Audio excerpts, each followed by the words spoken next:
The Princess and the Pea by Hans Christian Andersen. There once was a prince, and he wanted a princess, but then she must be a real princess.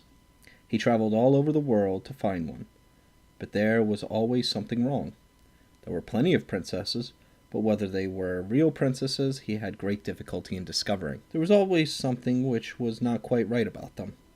So at last he had to come home again, and he was very sad because he wanted a real princess so badly.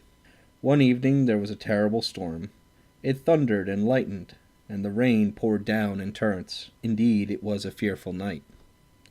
In the middle of the storm somebody knocked at the town gate, and the old king himself went to open it. It was a princess who stood outside, but she was in a terrible state from the rain and the storm. The water streamed out of her hair and her clothes. It ran in at the top of her shoes and out of the heel. But she said that she was a real princess. Well, we shall soon see if that is true, thought the old queen, but she said nothing. She went into the bedroom, took all the bedclothes off, and laid a single pea on the bedstead. Then she took 20 mattresses and piled them on top of the pea, and then piled 20 feather beds on top of the mattresses, and up on top of all these was where the princess was to sleep that night. In the morning she asked her, "Did you sleep well?" "Oh, terribly badly," said the princess.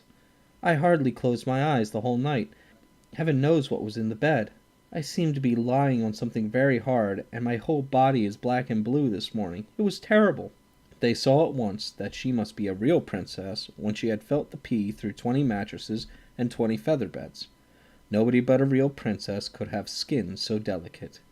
So the prince took her to be his wife, for now he was sure that he had found a real princess, and the pea was put into a museum, where it may still be seen if nobody has stolen it. Now that is a true story.